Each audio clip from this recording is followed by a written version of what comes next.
Rakyat jelata mau sampaikan kata-kata, bijaklah membuat kebijakan. Rakyat jelata mau sampaikan kata-kata, bijaklah membuat kebijakan. Bekerjalah dengan hati, padalah empati, patuhilah pada kami. Kami tidak bodoh, jangan buat intrik apalagi bikin hati. Kami berjanji tetap mendidik sesuai suara hati, gemakan suara hati. Rakyat jelata, gaung dan harapan rakyat ke penguasa, agar kalian adil dan ciptakan sejahtera. Untuk selalu serbaya, agar suara di rakyat jelata, gaung dan harapan rakyat ke penguasa, agar kalian adil dan ciptakan sejahtera. Sinkos, sinergi konstruktif. Faisal Assegaf apakah sedang berusaha menyapu sisa-sisa Jokowisme? Itu pertanyaan.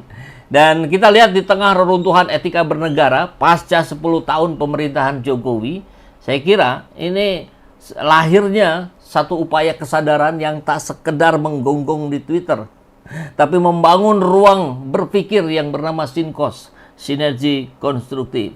Dan siapa inisiatornya? Ya, Faisal Assegaf, aktivis 98, kritikus publik yang entah kenapa sampai sekarang belum juga dituduh radikal ya. Aneh juga itu. Ya, Sinkos ini bukan ormas bentukan yang banyak kita lihat ya, apalagi bentukan proyek bansos, bukan pula komunitas relawan yang berubah jadi komisaris, tapi forum berpikir yang menantang mentalitas asal bapak senang, warisan rezim sebelumnya. Tentu kita sangat tahu persis itu. Kita tahu selama 10 tahun terakhir kritik dianggap hoax, nalar dianggap makar, dan data dilawan narasi. Dan rakyat dibungkam dengan jargon kerja sambil ngutang. Begitu kan? Lalu sekarang muncul Prabowo di kursi presiden, mewarisi negara yang penuh dengan tambalan dari eranya Jokowi. Tambalan apa? Ya, utang luar negeri, pendidikan yang bopeng, hingga aparat yang lebih peka terhadap meme daripada korupsi. Itu menjadi sebuah fenomena 10 tahun terakhir ini. Dan Faisal Assegaf bilang jaga NKRI. Ya tentu jaga NKRI bukan versi baliho ala caleg-caleg yang kemarin, melainkan dengan akal sehat, bukan fanatisme, dengan pengawasan, bukan pengkultusan. Sinkos hadir tampaknya memang justru untuk mengobati patah nalar yang ditinggalkan Jokowi. Karena 10 tahun pembangunan, tapi rakyat tetap bingung. Kenapa jalan tol bisa nyambung, tapi harga beras nggak nyambung sama gaji? Itu realita yang ada di lapangan. Jadi Sinkos hadir tampaknya memang bukan sebagai oposisi barbar, tapi oposisi cerdas. Mungkin. Yang paham kalau demokrasi kita mau selamat, kita nggak bisa terus mengulang kebiasaan lama. Memuji pemimpin seperti Nabi, menuduh pengkritik seperti kafir. Faisal tampak juga hadir bukan untuk pecah belah, tapi buat mengingatkan bahwa yang memecah belah itu mungkin justru yang selama ini memelihara kultus pribadi dan membunuh kritik dengan diam-diam. Nampaknya bagus untuk kita dukung langkah Bung Faisal ini. Karena bangsa ini nggak butuh lebih banyak buzzer. Tapi bangsa ini butuh lebih banyak penyambung nalar yang masih waras. Apakah Sinkos, sinergi konstruktif, akan menjadi obat pasca trauma rezim Jokowi? Ya, Faisal Assegaf mungkin sedang berupaya mencuci otak publik dari pencucian otak selama 10 tahun terakhir ini. Mari jaga NKRI, bukan jaga dinasti. Saatnya bicara yang waras. Semoga Sinkos menyelamatkan demokrasi dari debu pencitraan. Saya diundang untuk menghadiri soft launchingnya Sinkos, sinergi konstruktif. Siapa yang menginisiasi? Ya, orang yang ada di samping saya ini, Bung Faisal Assegaf. Ya, seorang kritikus, juga pemerhati dan aktivis 98. Banyak sekali kegiatan yang beliau lakukan. Sinergi konstruktif dan Faisal Asgaf. Ini diinisiatori oleh Faisal Asgaf, hadir dan menyerukan jaga NKRI. Kritikus politik Indonesia Angkatan 98 ini secara resmi meluncurkan lembaga sinergi konstruktif dalam sebuah silaturahmi publik dan jaga NKRI yang digelar di Tebet Timur dalam 8 nomor 3 Jakarta Selatan pada Ahad 2 hari yang lalu ya. Faisal Asgaf menyoroti situasi politik Indonesia dan juga geopolitik Indonesia yang tengah memanas. Menurutnya, sikap Presiden Prabowo Subianto yang mengajak masyarakat bersatu merupakan bagian dari upaya menghadapi situasi saat ini. Situasi geopolitik dan sikap Presiden Prabowo atas nama bangsa Indonesia berada pada posisi yang mengajak masyarakat menjaga persatuan.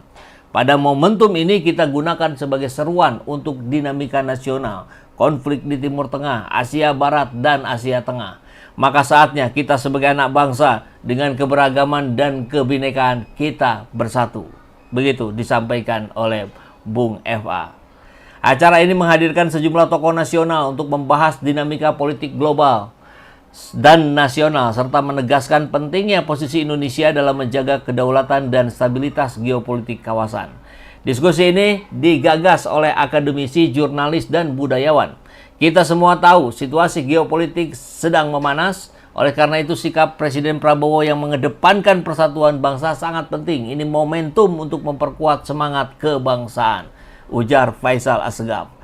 Para tokoh, ada 2 wakil menteri, ya, Wakil Menteri Sosial Agus Jabo Priyono dan Wakil Menteri Investasi Hilirisasi sekaligus Wakil Badan Koordinasi Penanaman Modal Todo Tua Pasaribu hadir ya. Juga ada anggota Komisi 4 DPR RI Arif Rahman, juga pengamat militer Slamet Ginting, aktivis senior Jumhur Hidayat, Ketua Umum KSPSI. Hadir juga pakar hukum sekaligus YouTuber politik dan hukum Refli Harun, Edi Mulyadi, wartawan senior Saiful Zaman. Wow, ada saya juga. Dan sejumlah media. Menurut Faisal, tema jaga NKRI dipilih sebagai bentuk keyakinan bahwa Indonesia di bawah kepemimpinan Presiden Prabowo Subianto mampu melintasi gejolak global dengan stabilitas yang terjaga. Selain itu, Faisal juga menekankan pentingnya demokrasi sebagai ruang pengawasan kekuasaan secara konstruktif, baik di tingkat pusat maupun di daerah. Demokrasi membuka ruang pengawasan terhadap kekuasaan. Namun di tengah begitu banyak masalah, cara pandang politik bernegara harus berbasis pada ideologi Pancasila. Hikmat kebijaksanaan perlu diutamakan. Ia juga mengatakan bahwa para politisi yang main-main dalam ranah hukum dan mencuri-curi adegan. Sinkos akan fokus mendukung narasi ketahanan nasional yang digaungkan Presiden Prabowo, terutama dalam menghadapi krisis energi dan potensi konflik horizontal, serta menekankan pentingnya kajian dan terobosan kebijakan agar Indonesia tidak terjebak dalam konflik antar golongan. Kita perlu tawarkan ketajaman visi dan kajian untuk bersinergi secara konstruktif demi Indonesia yang lebih baik. Dan seterusnya, yang menarik untuk kita lihat adalah ada juga Wakil Menteri Agus Jabo Priyono mendukung kegiatan ini. Kita akan langsung lihat videonya ya. Ini dicuplik dari CNN. Situasi global yang tengah memanas, khususnya konflik di Timur Tengah, mendorong sejumlah elemen bangsa untuk bergerak bersama menjaga persatuan nasional. Para akademisi, aktivis, dan tokoh publik menyerukan agar bangsa Indonesia tidak terjebak dalam gejolak geopolitik global. Ya, ini kegiatan di Tebet dalam. Tempat di Jakarta Selatan, sejumlah tokoh dari lintas sektor termasuk perwakilan pemerintah, DPR, dan elemen oposisi hadir dalam dialog membaca masa depan Indonesia dalam bayang-bayang perubahan global Minggu petang. Ya, yang menarik itu bahwa yang hadir di sana itu tampaknya sih paket lengkap. Tentu perwakilan ya, ada anggota DPR yang hadir di situ, ada wakil menteri, ada oposisi, Refli Harun ada, Bang Edi Mulyadi juga hadir. Banyak lagi kalau kita sebutkan satu-satu, ada Pak Aindra Mendita, ada tokoh-tokoh yang lain juga. Kita lanjut ya.